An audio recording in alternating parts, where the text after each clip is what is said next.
So ayan, magandang hapon po sa inyong lahat mga kasikap. Welcome po sa panibago na naman nating update. At nandito nga po tayo ngayon sa may SM North EDSA. Araw po ngayon ng Miyerkules, ika-16 na po ng Hulyo taong 2025. At ito, alas 6:02 na po ng gabi. So ito, mag-update po tayo ngayon dito no, sa MRT7 Elevated Turnback Guideway dito sa kaliwa. Ito naman yung sa kanan natin. Ito naman yung Unified Grand Central Common Station.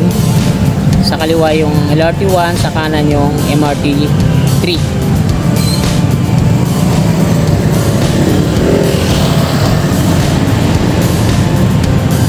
So yan, taasan lang natin.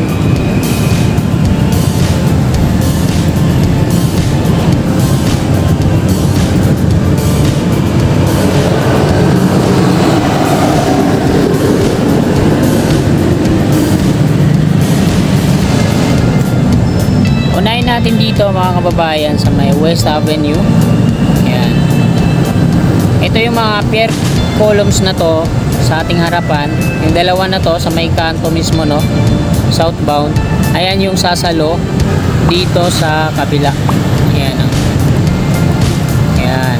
Yung pier column dito sa kaliwa natin na mayroon ng coping beam. So napakalayo ng distance niya patungo dito sa tawid, galing dito sa northbound patungo southbound. So balance cantilever construction daw yung gagawin dyan no? So dako tayo dito sa may West Avenue.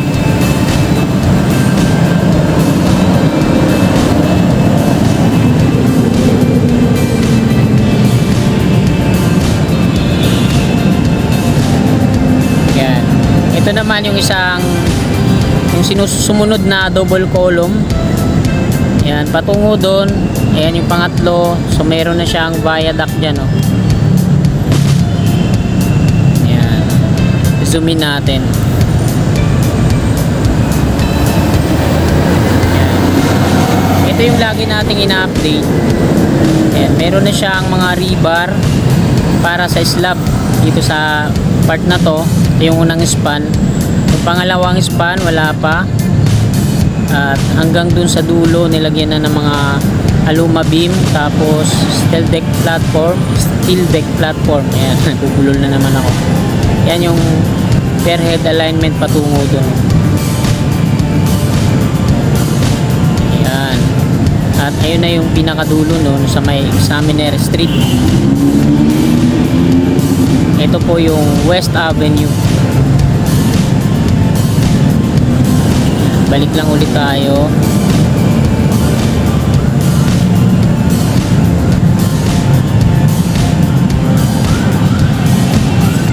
Ayan, may nagre-rebar na sila dito sa slab sa unang span.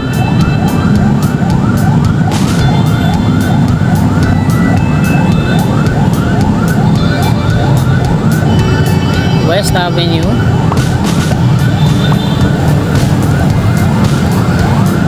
Ayan, meron na rin konkreto na yung coping beam dyan no? Tatanggalan na lang na forma niyan. Tapos ito na yung gagawin nila sa kabila. Ayan, dito na tayo sa Paramount EDSA. So yung footbridge naman dito, ayan, nilalagyan na nila ng mga tubular para sa bubong.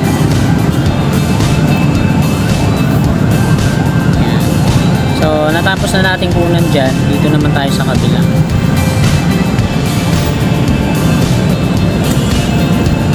Ito yung EDSA, southbound dito sa kanan, northbound dito sa kaliwa.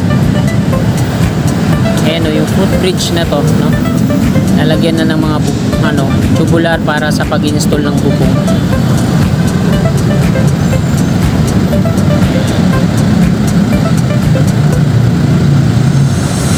Sa tawid, hanggang dito po yun yung North Avenue, North EDSA Common Station. Ayan, sa may mga steel columns na yan.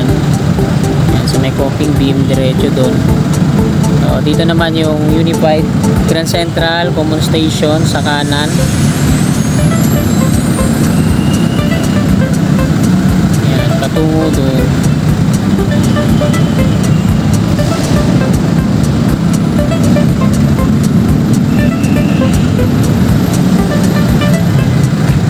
Ayan mga kasikap. Ayun naman yung North Avenue. Maliit lang pala, no? Tingnan nyo, ang liit lang ng estasyon ng North Avenue, MRT 3. Kaya siguro lilipat sila dito, no? Bali itong Unified ay dalawang ano na yan, MRT 3 tsaka LRT 1. Na-zoom in natin dun sa dulo. Ayan, sa may Vida Towers. Ayan naman yung ano, Metro Manila Subway. Ito yung 102 Quezon Avenue. Tapos ito naman yung EDSA. Ayan yung viaduct ng MRT 3. Turn back guideway niya dun sa dulo sa kaliwa, papasok ng landmark. Tapos ayan yung MRT 3 North Avenue Station. Sa kaliwa natin yung steel viaduct na yan mga kasikap. Ayan o, sa gilid ng landmark Trinoma. Ayan yung turn back guideway ng LRT 1. Ayan, papasok yan dito sa Unified Grand Central Common Station. Ayan.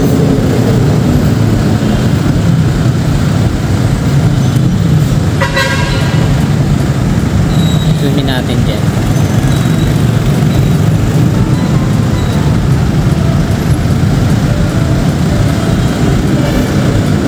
Ito yung steel viaduct ng ano ng LRT1. Wala ano, ballastless siya, no. Yan. Wala siyang mga ano diyan, bato-bato. Ganon din dito sa MRT3. Ballastless din, no. Yan, puro mga concrete rail sleeper lang yan.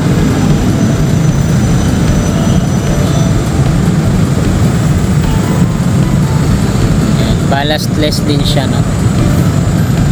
So dito naman tayo sa ating harapan.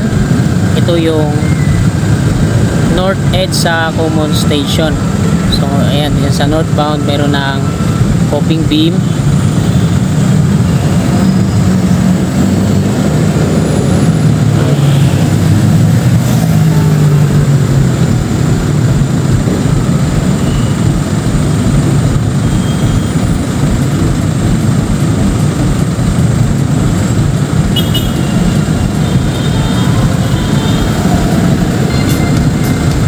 Baba tayo konti.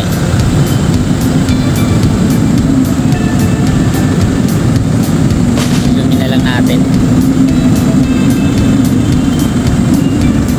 So ito naman dito sa loob, ballastless din dito, no.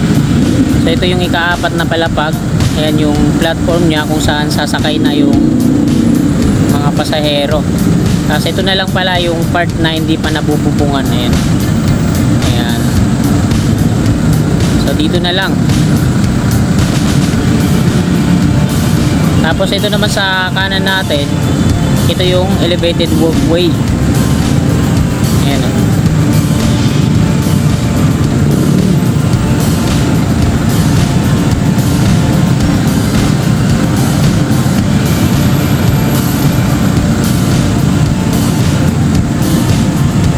Ayan mga kasikap po.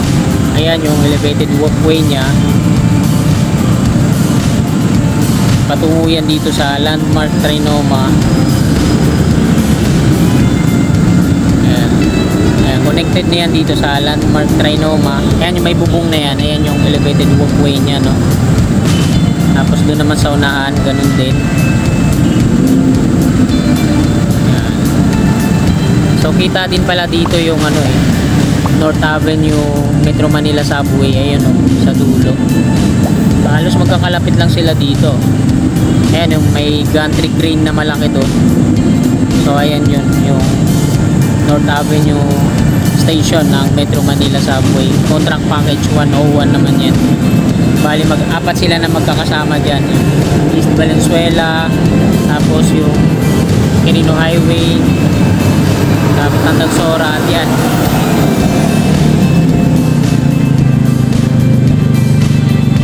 Balik tayo dito sa North EDSA Common Station.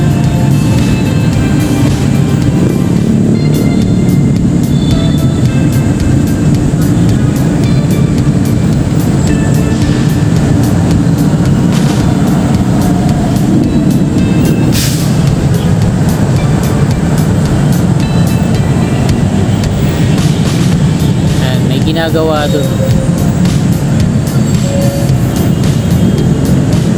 Nasa may bubungan. Oh, ayos oh. Hayahay ang kinabuhi oh. Sa bagay, break time na ata nila, no?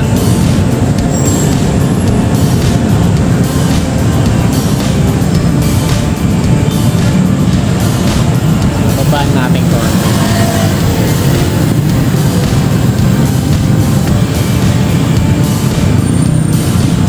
So yan yung loob niyan, mga kababayan, no?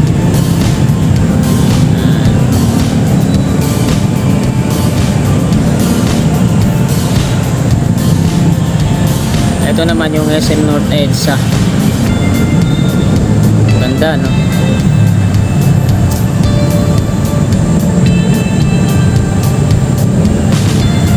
So, balik na tayo.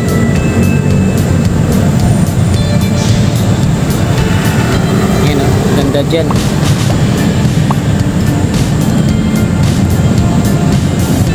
Puro solar pala lahat ng bubungan dito, no? Yung sa North EDSA, oh. Puro ano, naka solar panel.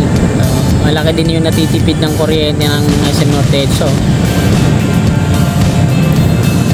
Yan, oh, naka solar panel lahat bubong. Dito ang lalaki niyan, lalo na pag nandiyan tayo sa malapit, ang lalaki niyan, lalapad niyan. Dito yan, kala ko may helipad eh. Yan. Hanggang dun sa may SM Annex. So ito naman, mga kasigap, ayan yung FPJ station sa dulo. Yan. Ang LRT1 dito, ayan yung train na yan, pag halimbawa patungo siya sa SM North EDSA Unified Grand Central, yan, kakanan siya dyan sa Steel Viaduct dito sa kanan. Tapos diretso siya dito. Kasi dito yung concrete viaduct na to sa kaliwa. Ayan yung sa ano, MRT 3. Turn back guideway. Ayan o, yung kung magsiship, ano dyan, kung maglilipat siya ng riles, ayan o sa taas o. Kita nyo naman o. Ayan. Diyan maglilipat ng riles yung MRT 3. Ginagawa na, no? So ayan yung sa kanya. Doon sa dulo, ayan sa may dyan sana kakanan yung LRT1, kaso nagkaroon nga ng problema, mismatch, sabi ni Secretary Ms. Dizon. Ayan, tungo yan dito. So sana makakuha na ng panibagong kontraktor na gagawa dito para matapos na, para ang dulo na neto hindi na yung FPJ station na yon, dito na sa may Unified Grand Central Common Station. So ayan, mga kasikap, 20% ang ating battery, maglalanding na tayo.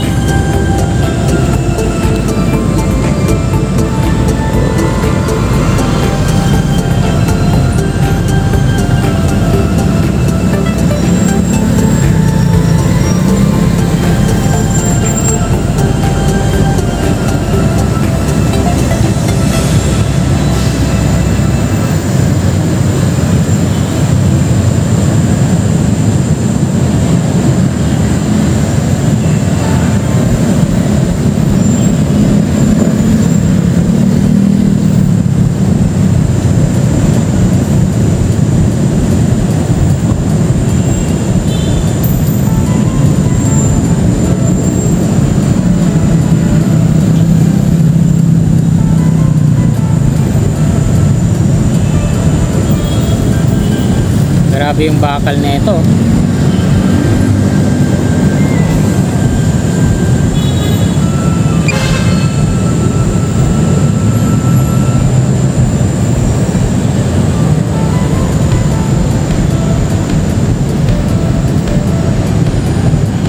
So ito yung steel viaduct nyo, kinakalawang, no?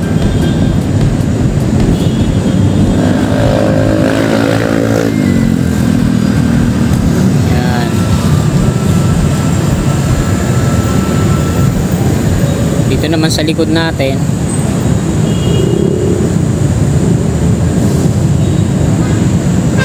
yan yung istasyon.